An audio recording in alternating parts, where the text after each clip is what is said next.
Hey guys, so today I'm checking out a lens that I purchased a little while ago. This is a lens that I have hesitated to purchase for a long time because I've always had the Sony 35mm f1.8 and I've enjoyed using that lens, and I really didn't feel a need to buy this lens, but many of you recommended it, so I figured let's check it out. This is the Sony FE, that's the full frame 28mm f2 lens. So I'm very excited to check out what comes in the box. So this is the box that the lens comes in, and as you can tell, it is typical Sony orange box, FE 28mm f2, 49mm filter thread. Now FE means it is the full frame version, and that is indicated here as well, so 35mm full frame. Some specs: circular aperture, lens hood included, converter compatible, and then info on this side. So we open it up. All right, so just bubble wrap. Here is the lens hood that comes with it.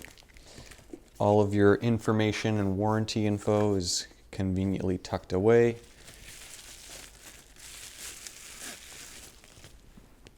All right, and here is the lens itself. So it's a little longer than I expected. Actually, it's about the size of the 35mm. It's a little bit longer. It does look very nice though. So FE 228 there. Minimum focusing distances are 0.96 feet, 0.29 meters. Filter thread 49. Very cool. Around the back, you can see just how much larger that opening is for the full frame sensor. So that is cool. This lens does have autofocus. It, however, does not have optical steady shot. Around the side, FE 228, E-mount, and that's it. Very little writing on this lens on the side. This one is made in Thailand. And here is the lens on the camera itself. This is on my A6000.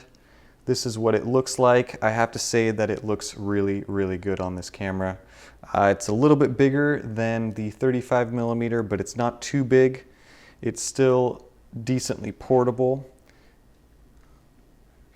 And I do like the fact that it matches the body quite nicely. The front looks good, very smooth. Focusing ring here for manual focusing. This lens does feel pretty premium actually. I'd say that build quality wise it feels a lot nicer than the 35mm f1.8 that I've been using over the last few years. My battery is dying. Need another battery pack.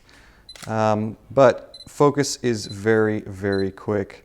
It's a native Sony lens. You can probably see my wife is back there doing something in the kitchen, but focusing is very quick and very accurate, so no issues there. And the other thing is, if you go into video mode and you hit record, autofocus is very smooth and fast. Just for reference, here is the 35mm on the left and the 28mm on the right. So from a size standpoint, you could see there's about a 1 centimeter difference between the length of each of these. I do think that the 28mm feels more premium. It's not that it's heavy, it's a little bit heavier, but the finishing on this lens, as well as the smoothness of the focusing ring, really does feel more premium than the finish and the focusing ring on the 35. And this is a lens that has been used and abused. You'll probably see that there's some discoloration and some scratches and nicks here and there. Both of these are really great lenses. So let's take a look at some sample shots with this lens.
This is a video.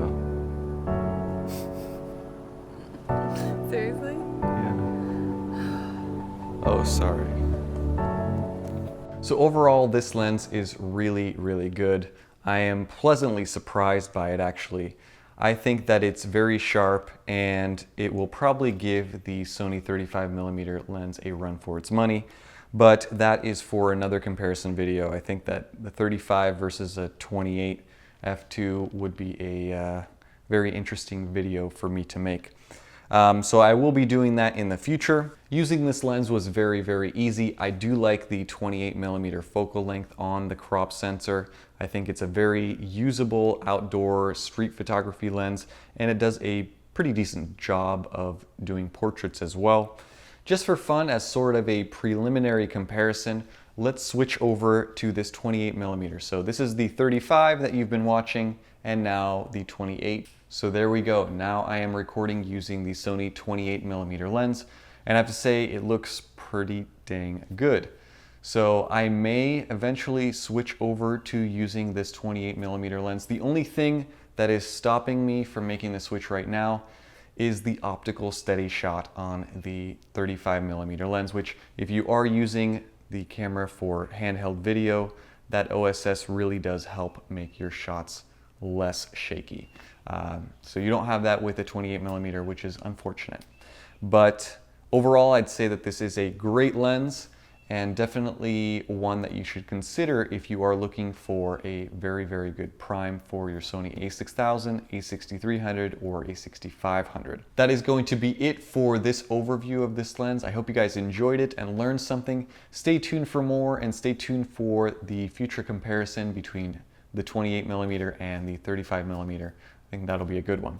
Thank you guys for all of the likes and all the comments and all the support, and I will see you in the next video. Bye-bye.